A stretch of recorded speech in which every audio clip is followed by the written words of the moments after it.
Hey guys, what do you call Anthony LaRusso? Lapuso? Daniel's son. Oh, that's horrible.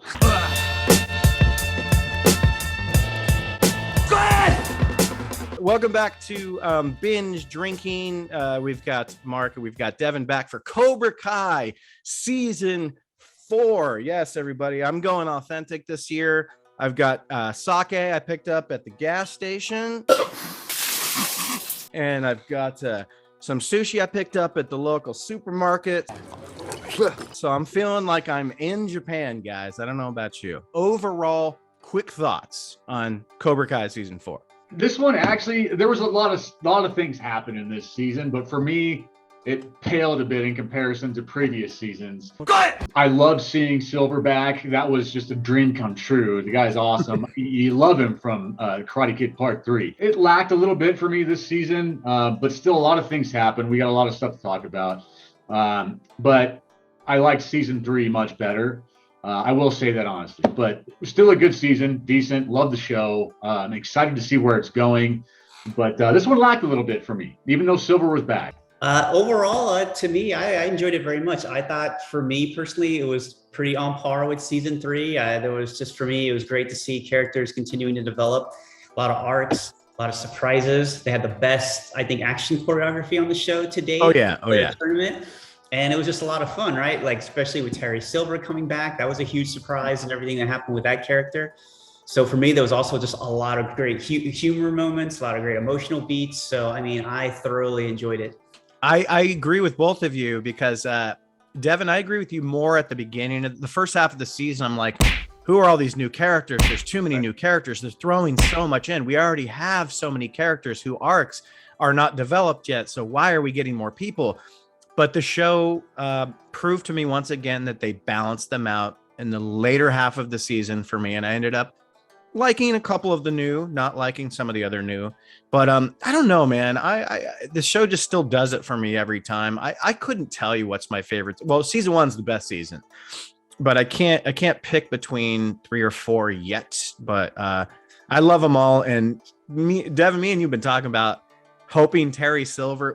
I remember when we did our first episode of Binge Drinking in 2018 on this show for Season 1, we're like, there's no way we'll ever see Terry Silver again, but how cool would that be?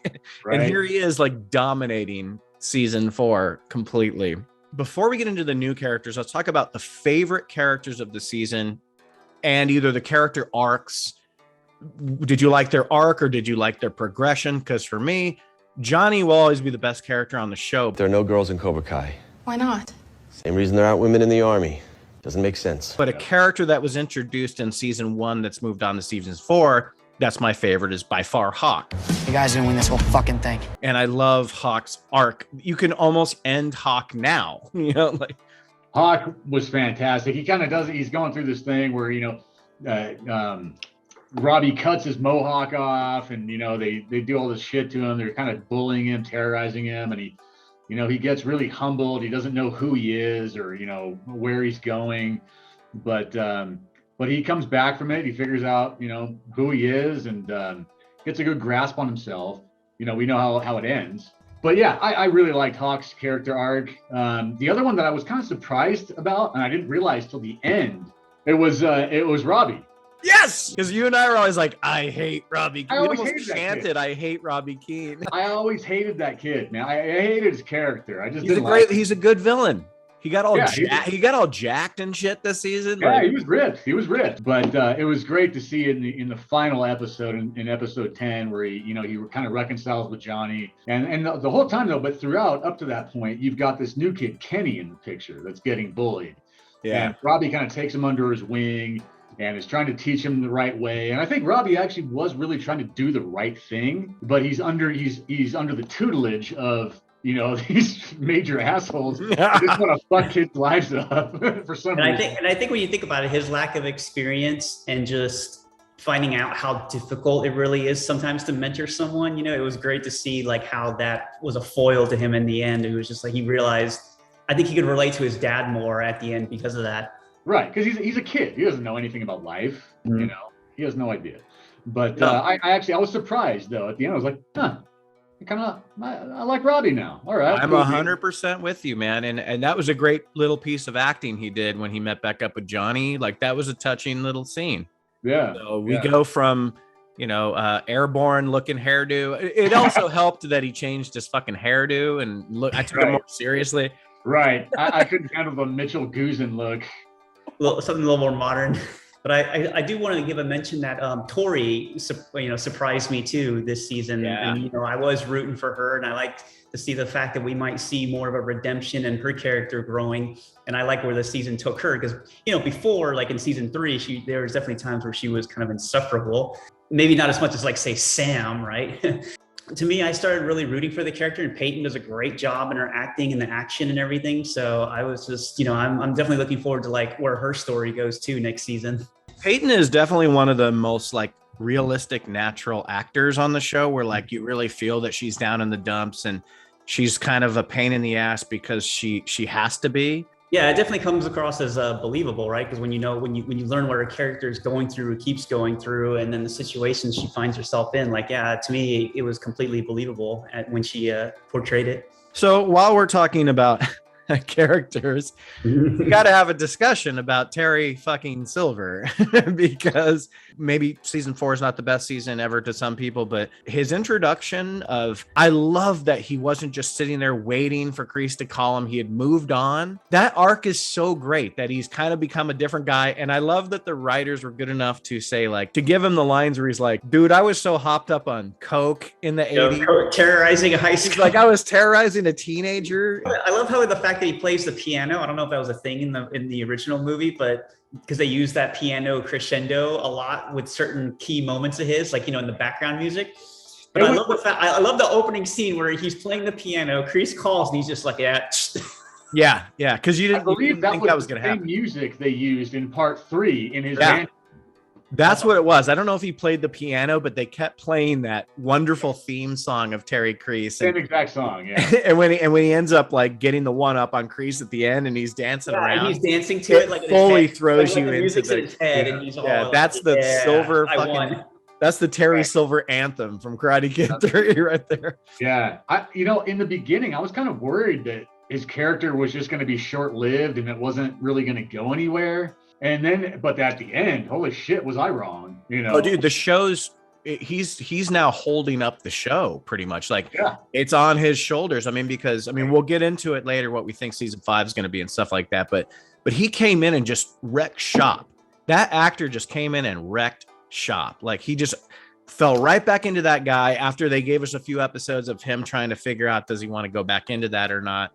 And, a lot of the flashbacks don't make sense because you're like, these guys are kids. And there's certain things that don't make total sense. Like, why is Terry Silver so good at karate where he's way better than John Kreese? But when you see the flashback where he's like, well, my dad wants me to go get a job.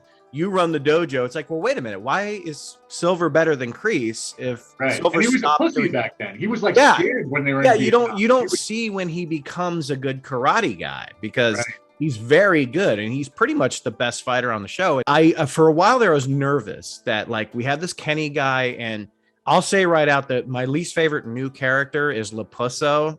I just don't give a shit about. They waited too long to introduce Daniel's son. They did as a little fat kid earlier, but now he's like grown up, and I just don't care. They sat on that character for so long before really. Yeah, they sat on it, but now they made it too prominent, I guess. If we're talking about progression of characters and arcs, Daniel has none. He's just a douche. He doesn't listen to anybody. He's not changing at all. He's a complete asshole. He's totally set in his way. Johnny's always changing, always learning new things. He's way more open-minded. So my favorite subplot is, once again, Johnny and Miguel and how that's all turned upside down. How do I tell my student I'm banging his mom? Yeah, that moment I laughed way harder than I should have. That was actually one of my humor highlights. When you typing that in there. I laughed so hard, and then of course he hit enter on accident and the result. I love how they do that every season with Johnny. Like he's like some kind of caveman. He doesn't know how to use the internet. Yeah. Dude, what's an Uber? He gets jealous of Miguel hanging out with Daniel. but then he kind of builds it back up, but then he gets really drunk because Silver kicks his ass, and then he accidentally drops the Robbie word at the end of I love you, and that was so heartbreaking. And I have to give it to, I think Zolo is the actor's name. He so sold that scene, dude. Like I so felt it, like right here. Well, because he started out from tears of joy saying I love you, and then his facial expressions completely changed. Like, his eyes changed, his face changed. Like I was just like, oh, Johnny, you have no idea what you just did. I would say my favorite new character, because I said my least favorite. My favorite is probably Devin Lee. I like the chick Devin Lee. She's funny. I love it that they give her a good introduction with Dirty Deeds from AC/DC to really let you know that she wants to fuck people up. And she had one of the best lines in the show where she lost her match and she said, I'm going to be fucking up these soft ass bitches next year or whatever. I was like, okay, I'm on board. Yep. It's not a woke character. It's just a character with a motive, you know? But I love how they played off of her and of course Johnny as our usual favorite, where she's like, you know, when she first comes to the Eagle Fang, my pronouns are her or she, her, and Johnny's like, the only pronouns here are student and sensei. I think what I meant to say is quiet. And she became a great martial artist within 6 weeks. Yes. Don't they all on this show, Devin? When Johnny and Daniel spent the day like learning each other's style and philosophies, that I really enjoyed watching, where you know you had Johnny coming to the dojo trying to learn defense, trying to learn like balance and centering himself, the more like the philosophy and like mental, you know, side of practicing martial arts. And then of course in return, I love how he took Daniel and tried to just kind of give him like that sort of like masculine like man moment, like, you know, lift all this stuff, climb this rope, get your ass across these hot coals, you know? And you actually saw Daniel loving it.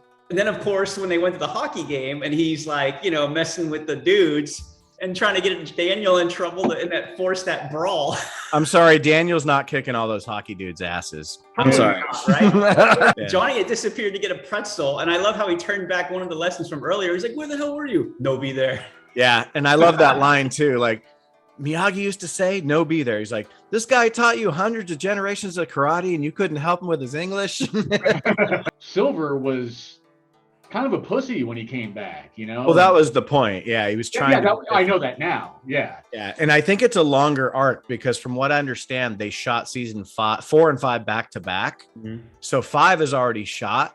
And I think it had to do with this big Silver arc where the reason it took season 4 so long to develop Silver, because you know he's a vegan, he's got this girlfriend and quiet, and then even when he goes to Cobra Kai, he's still like, well, we got to teach him a better way, not the way we used to do it. And it's not until really the end where he becomes full Silver, because I think season 5 is him taking over the valley completely. Yeah. And being really, you know, the guy. So I think maybe that's why they developed it so slowly. When they first introduced him, I was like, this isn't Terry Silver. The fuck is this? You know? I wanted asa. Whoa! Yeah. I can tell you the subplot that I disliked the most, and that was with the new character Kenny. That kid was just annoying to me the whole time. Him and Anthony. Like, I don't care. I just don't. Yeah, it got a little more interesting as it went on. Because he turned so evil and once again he became a badass really fast. It make you hate him, yeah. But I'm with you. Like, God, when episode 2 started, I'm like, well, who the fuck is this now? Right. Like, and they're like they're doing this montage of him getting ready for school, and then they're like, he's the brother of the guy we saw for 5 seconds in season 3. Yeah, that I thought Robbie hated that guy. Didn't they beat the fuck out of each other in juvie? Right. And they never saw. I think they ended up having kind of like a mutual respect. Did they? And I went back and looked. I think they stopped messing with Robbie like after that. I guess, but I would have told his brother to go fuck himself. I do appreciate that they at least showed kind of like what some kids go through nowadays with like the cyberbullying and the catfishing, especially. That's true. It was sad. It was kind of sad. Yeah. Yeah. Like, and I could see how that could turn someone who, like, you know, when we first see Kenny, he seems like he's super nice, just this really chill, friendly, outgoing guy. And then, you know, you get a bad case of bullying and it just just turns into a completely different person. He turned to the dark side is what happened.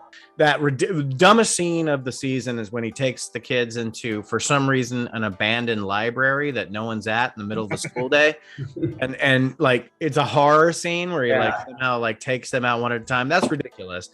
But that's the scene where he finally realizes, oh, I can be a bully. I can bully this LaRusso fucking douche, or whatever. Yeah, which he threatens with him at the end, right? Like he's like, I'm gonna fuck your world up to do that.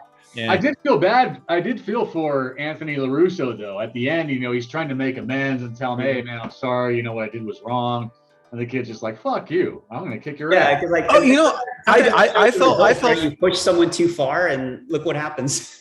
Well, I feel for Anthony too, because just like us as viewers who have paid no attention to Anthony, neither of his parents. The reason he's a fucking bully is because Daniel doesn't give two shits about him. We never even see him. He like in season 2, he's like, "You're going to fucking summer camp." In season 1, he's like, "Anthony, shut up." It's like he doesn't give a shit about his son. So of course his son's gonna go astray and not know what to do. He has this stigma attached because people are like, "You're a LaRusso, like you're the car guy's son, so you got to know karate." Remember there's that scene where they think he knows karate and he's like, "Oh shit." So in a way he's a bully because he doesn't know what else to do. I think it's because he didn't want to like upset the little tribe that he's in, because I mean those little kids should be the nerds. Shit. Yeah, I don't know why those kids are the bully. There's a bit that curly haired little fucker. It goes to show you how the littlest little piece of scrawny shit is always the one that starts all the crap, because he's got like a whole pack behind him. I love what they're doing with Dimitri. That guy's growing so much that it's hard to make him like a nerd anymore. Right. Yeah. Because he's he's the biggest fucking dude in the dojo. Like, and it's kind of funny that for some reason, they don't like this actress, so they barely ever put her on the show. But the Yasmin chick, she's only in like one episode a season for some reason, and I don't even think she was in season 2. The whole thing that no one can figure out why she's so turned on to him. That's really funny, and I like it that he actually does well in the tournament. He's actually getting better. Yeah, I like that. He's one of those guys that like realistically is slowly getting better. He's not just amazing. It's believable. Yeah. Yeah, I like Dimitri too. He's a dork, but he's a big dude. He's growing, and he's got some skills. He's getting some skills. He's actually a great like underdog of the cast, right? In terms of the fighters, because I mean, he was able to hold his own against Robbie. Sure, he still lost like big, but at the same time, like he would have never came close if you looked at it from like say the beginning of the show, like total 180. Well, and he got that little boost of confidence where he loses to Robbie and he goes back to the side and he's like, "Yeah, he's really good." And Daniel says, "So are you." And it's like, he is. He's getting there. It's just like Robbie's like a freak of nature at this point on the show, And that's why I love so much that Hawk kicked the shit out of him, Right. Oh, yeah. Well, he didn't kick the shit out of him, but he beat him fair and square. And you've seen like a lot of the characters grow too. Like the 2 smallest kids from like the first season, the white kid with the glasses and the Asian kid that were like Bert. Yeah, Bert. Like 1 foot tall. Now they're still like 3 feet tall, but they're still I love those guys though, because they represent that other weight class, and then when the tournament changes and they're like, okay, well now it's just guys against guys, girls against girls, no weight classes. You see Bert up against this big fucker, like he just like kicks him and he just like flies back like 5 feet. I like it that Daniel tries to go and reconcile with Johnny and he brings the Coors Banquet. That was nice. Like, even though it didn't work out, but it was nice foreshadowing. They're both going, "No, don't apologize. That shows weakness." And then the final episode, they both apologize like men, Yeah. Oh, and that's great too, because I think that's one of those things where it's like, I get that these guys maybe will never ever be like actual besties or best friends, but clear they're not. Yeah. But I'd like to see the fact that we slowly see them hopefully grow at least towards some goal that's close to that, right? Because you can only have the same kind of bickering and miscommunication, misunderstanding for so long. It's like at some point I would love to see like these 2 guys take that more mature route, even if it takes a while to get there. Maybe there's still some more bumps in the next season, but I like that finally towards the end they keep building it. Because like, I mean, if it's one thing I hate is Daniel's constant self-righteous, like stuck on Miyagi, stuck on lack of self-awareness. Like it's so insufferable at this point. It's insufferable. He's still one of my least favorite characters. And I think part of that drops on Sam too, because with Sam, it's like, she's the bratty little princess. And Sam is still the worst. She started to get a little bit better at the end, though. At least in the last episode, I started to like her. Okay, you're right. She was still being petulant to a point. No, you're right. She's better. falling into more in Johnny's camp, so I like her a little bit more. But I think it's more it's not Mary Mauser as an actress. I think definitely not her. No, she can handle her lines well, but she's admitted on several podcasts that she can't fight, and it's evident. And the fact that they make her like the Hawk, dude, I don't know about you guys, but the Hawk Robbie fight was the biggest, best choreographed fight that we've seen. Well, maybe not the best choreographed.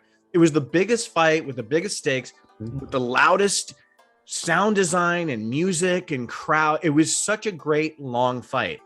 And then you're like, oh, now we have the girls match. And you're like, okay, like, and the girls match, and it's not because they're girls, it's just because Mary Mauser can't fight. And it's clear. So the fight wasn't that exciting because from what I've understood, Tanner and Jacob, the guys that play Robbie and Hawk, are very good fighters. They've learned as the show's gone on, and it shows in the fight. Yeah. I think they both also have practiced like actual karate too. That's what I mean. They've really actually athletic and everything, so it shows, right? You definitely see the difference. Well, that's the thing. A lot of people laugh at like when Robbie's doing flips and stuff. That's really Tanner. He's a trained dancer. Yeah. So he's doing all those flips, and people are like, "Oh, that looks so dumb." And it's like it is kind of cheesy, but that's actually the guy like doing that. Yeah? There was one like flip kick that I'm like, dude, these kids would not be doing that. Like Daniel and Johnny can't do that shit. Like, right. Who taught you that? I wanted to bring that up, but like, because I was thinking about that and then comparing it to the actual original movie, where they're just like, yeah, it's like one punch, one kick. Yeah. I don't know, man. I mean, there were some scenes in the movie where I think the fight scenes that far outshined what we see in the show. But they're kids. I mean, well, I guess they were too back then. But especially with what Tori and what's her face? Sam. Tori and Sam. Yeah, it just looked like a choreographed thing. Like they were just practicing, is what it looked like. Like more of a dance than a fight. Yeah, the finished cut looked like it was just it was a practice scene or something. Yeah, it didn't have that oomph that like Hawk and Robbie had. Like it didn't. And I'll give it to both of these fights. I thought both of the other opponents were going to win. Yeah. I love it. Love it. So the best thing I can say about this season is that they gave Hawk the win because he deserves the win. And also the fact that they didn't let Sam win. They let Tori win. I love that too. You know, because the show's called Cobra Kai. You know, and like you're still always kind of rooting for the kids on either, except for Kyler. He's the only one that you want to just die. And he got his 0 and 3, so it was perfect. He's the biggest piece of shit that's ever lived. Golly, I want to shit in his mouth. Yeah. What I liked about the final two fights, though, is I like how they paced it, where like the points went back and forth. In a well, like, and it added tension to the fight, right? Because I like how when the boys went to overtime, like Hawk was actually about to score. Yeah. Right. So then they put that in sudden death, and then it's anybody's game. Or how when we would later learn like Terry cheated with the ref, like Sam technically would have got her 3 points and won if it wasn't for the out of bounds false fake call out. Oh, there was if you go back and rewatch, there's a bunch of scenes where Cobra Kai, I think even Devin Lee at one point lands a kick on Tori, but they say blocked, so they don't count it. So when you add up all that stuff, and then you see that the ref was unfairly calling the matches, you're like, oh, that makes a lot of sense. Because a lot of people are like, well, Robbie actually won against Hawk because he hesitated and he didn't punch. But Hawk had already landed a kick that should have been a kick, but they said out of bounds. Yep. So he should have won in the first place. So kind of evens itself out. Yeah, you're right. The kick plus the fact that the buzzer stopped right as he was going to land that other strike. Yeah. I felt this one was a little bit. I still believe it was a little bit lackluster compared to previous seasons, but we got Terry Silver back, which was fucking awesome, man. I was jerking off all over myself. Yeah, I mean, the rest of it was just meh. It's okay. It's a show. I mean, I love the show. Love it. But God, how would I say this? Season 4 was not my least favorite. I don't think. No, it's definitely not, because we got Silver back, and that was awesome. I'm trying to think. I think it wasn't my favorite, wasn't my least favorite. I loved that we had some good character arcs throughout this story with some characters that I didn't even like. So that was a pleasant surprise, and I enjoyed that a lot. I would rank this one somewhere in the middle for me. I'd give it, it's somewhere in that 50 percentile for me. I think for me personally, it might be my favorite season so far. I mean, it's barely beating like 3 and 1. I have them, and then 2 is of course on the bottom. No, wait, which one's on your bottom for you? Like 4, 3 and 1, 2. 1 is my favorite. 3 and 4 are kind of a toss-up, but 2 is I think most people don't like 2 that much. Oh, it's not that I don't like it, but if I have to rank them, it's if you have to. I really think the John Kreese stuff holds 2 back. It's kind of annoying, and then it goes nowhere, and it's kind of like a lie. Like everything you learn about him, you're like, the show's trying to make you feel something for him, but then you're like, oh, he's just full of shit. But then what about Kreese's arc? He has an arc in this season too, though. Well, that's the thing. I like him. Well, let's get into that now. Like, where do we want season 5 to go? Because Kreese turns into, not really a softie, but he's exposed to how much Johnny means to him, I guess. I mean, well, he's remembering what happened after the first tournament in '85. Yeah. He grabbed Johnny, Mr. Miyagi came and, fucked him up and all that, or, put him in his place. Yeah. But he had that arc with Tori on the mat, and he says, you do what you want to do. You fight how you want to fight. That's not like Kreese. I think they were trying to plant the seeds where if they are going to give him even like a minor redemption, maybe coming, say, next season, I think this season we started to see a little bit of that. And maybe that's what's going to, they're working towards next season. Yeah. I mean, Right. Now the man's in jail, right? So agree. that's also going to give him more time to reflect on the seeds that were planted. Right. Yeah, sure. I think if we're going into season 5, where do we think the show's going to go? I think they probably have maybe 2 great seasons left to explore everything from the films. After that, they have to kind of continue to grow with the new foundations and stuff like that they've created. Right. They can still bring, my thing is, okay, I think season 5, Terry Silver is going to reign over the valley, bring in Mike Barnes to run some of the dojos, and keep Daniel in check through fear. I think it's gonna fuck with Daniel when he sees Mike Barnes again. Totally. I think Daniel and Chosen will most likely be training together in the shadows in some sort of like quiet way, learning things. I think it's going to be less of him training students and more of Chosen training Daniel on new things. And then I think that Johnny and Miguel are going to be completely out of the picture with their own story and all the stuff that's at play in Mexico. I don't think we're going to get any more of Daniel and Johnny team up. We've already done that, and we saw what happened with that. So, what I'm hoping with Johnny's future arc is he finally becomes like maybe the mentor and dad he wants to be, but to both boys. And maybe in the end they become like a family. If he stays with the mom, right? These two could end up being stepbrothers. I would do whatever it took to stay with Carmen. Oh, dude. Whatever it took. You want more kids? Let's do it. You want to take the kids down the street? Sure, we'll take them too. As long as we end up in the same bed together. And Carmen is super hot, man. I'm also going to be curious to see how they continue Tori's story, because she did overhear Silver and the rest. Oh, dude, yeah. So that might be a big change for her too. Right. Maybe we see her flipping sides. Also. Or Silver goes, hey, I'm sorry that you overheard that, but how about I take care of all your mom's medical bills, and you and Mike Barnes are like now my 2 main pupil. I could see that too. I could see us thinking Tori's going to get better, but if she does, then who's left bad as students? Kyler, he's a piece of shit. My dad's gonna shit in my mouth. But as far as season 5 goes, dude, I'm really excited. Like I said, I've got a gigantic heart on waiting for season 5 now, because I think it's going to be better than season 4. I hope that we don't see too much less of Johnny. I'm sure we're going to see him doing lots of offending lots of Mexican people probably at some point. I think he's going to be doing that. Like the line where he's like, we call them plantains. Here we call them bananas. Yeah. Can I have the Paulo tacos?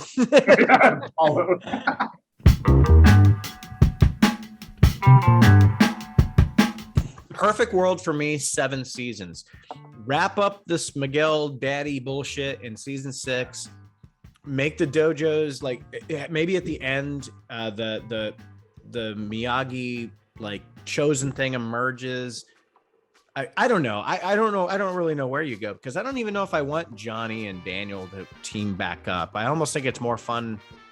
Yeah. As rival. They don't have to hate each other, but like them working together, it doesn't make sense unless they completely 180 Daniel, who is he's such a douchebag who's so set in his ways. It's like, I don't know. I want to keep them like 48 hours, dude. Like Nick Nolte and Eddie Murphy. They can work together, but they still don't like each other. What a great analogy, dude. Like that's the best buddy cop movie ever because by the end, they still don't like each other. They just had to do this one thing. They just tolerate each other and they get shit done. It's like, okay, cool. Cheers, Drink guys. it up. Cheers, guys. All right, everybody. Thank you for watching Cinema Gulps binge drinking of the 4th season. I can't believe, Devin, we've done 4 shows, 4 different seasons of Cobra Kai, 2 with Mark, 2 of the best. Yeah, brother. This has been a blast, and we'll see everybody next time. Quiet! Quiet! But I drink it up. Oh yeah. Once again, Trento in a place to be. I don't think you even understand what's happening right now. You know it's funny that